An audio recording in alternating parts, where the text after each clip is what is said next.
Kalian mau tahu kenapa Yusuf Kala ngebet pengen Anies jadi presiden? Ngebet supaya Anies membebasin pajak bisnisnya Bapak Yusuf Kala.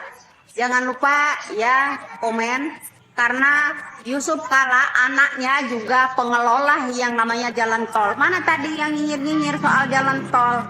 Coba tanya anaknya Yusuf Kala, bikin jalan tol pakai kentut apa pakai ludah?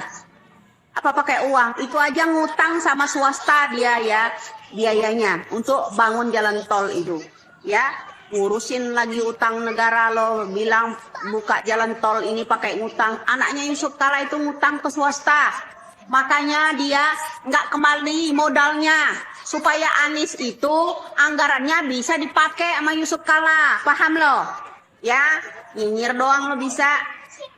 Nih saya buka kedoknya ya. Anak Yusuf Kala itu ngutang ke swasta buat bikin jalan tol ya. Ingat itu. Nyinyir lagi bapaknya Yusuf Kala, masalah ini nggak butuh jalan tol, nggak ini petani. Emang bapak itu mikirin petani? Enggak kan? Yang dipikirin kan anaknya aja kan, ya kan? Yang penting anak-anaknya pemilik jalan tol.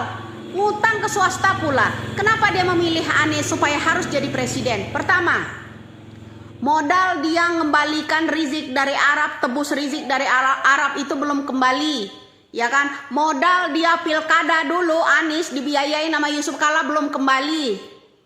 Modal kemarin kampanye naik helipad segala macam itu emang nggak pakai duit. Sewa helipad itu belum kembali. Itu rencananya kenapa Anies harus dipaksa jadi yang namanya presiden itu, atas kemauan Yusuf Kala dan Surya Paloh. Kenapa? Banyak hutangnya. Kalau Anies jadi presiden bisa kelar ya, bebas pajak. Makanya Anies bikin gagasan membebaskan pajak. Emang pajak rakyat yang akan dibebaskan? Bukan ya. Pengusaha-pengusaha swasta model Yusuf Kala dan Surya Paloh ini yang pengen dibebasin sama Anies. Kalau anda mau tahu, belajarlah yang cerdas dong ya. Komen doang bisanya nyinyir, bilang kalau jalan tol segala macam pakai ngutang. Kau pikir anaknya Yusuf Kala bikin tol itu, ngelola tol itu nggak ngutang? Atau kau pikir yang namanya negara ini pembangunan segala macam, tol segala macam pakai ludah nenekmu, pakai ludah mbahmu, pakai uang? Makanya ngebet pengen Anies jadi presiden tuh banyak hutang itu yang teriak-teriak itu ya. Yusuf Kala, Surya Paloh ya, paham lo semua. Modalnya belum kembali. Kalau lo mau Nah, sebagai rakyat yang cinta terhadap NKRI, kita ini patut apresiasi apa yang disuarakan oleh Mbak Widya mengenai keserakahan Bapak JK. Saya sebagai warga Sulawesi Selatan sangat menyayangkan bahwa sekelas Bapak JK ini semakin tua semakin pola pikirnya sangat aneh, dan seolah-olah beliau ini hidupnya akan kekal di dunia ini tanpa berpikir persoalan ganjaran yang akan didapatkan ketika melakukan hal-hal kejahatan yang mengenai dampak buruk terhadap masyarakat. Seharusnya Pak JK yang harus dilakukan itu adalah perbanyak amal, perbanyak sholat, dan yang harus dipikirkan hanyalah bekal yang harus dibawa ke kehidupan selanjutnya.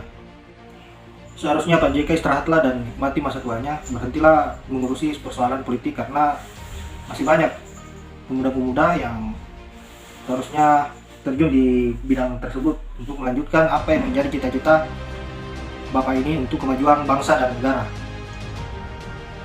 Saya kira apa yang disampaikan oleh Mbak Widya semuanya itu mewakili kita sebagai bangsa atau rakyat yang cinta terhadap NKRI, dan tentunya tidak mengharapkan sesuatu hal yang bisa merusak bangsa ini. Maka dari itu kita harus bersatu dan tolak mereka-mereka yang mempunyai tujuan yang buruk terhadap negara kita yang tercinta. mempunyai tujuan yang ingin merubah ideologi-ideologi negara kita yang seharusnya kita jaga dengan baik. Dan tentunya kita sebagai pribumi yang harus memilih pribumi. Kita tidak bisa dipimpin oleh kaum-kaum imigran. Nah, saya kira hanya itu, dan saya akhiri dengan ucapan wallahu muwaffiq ila aqwamit thoriq. Assalamualaikum warahmatullahi wabarakatuh.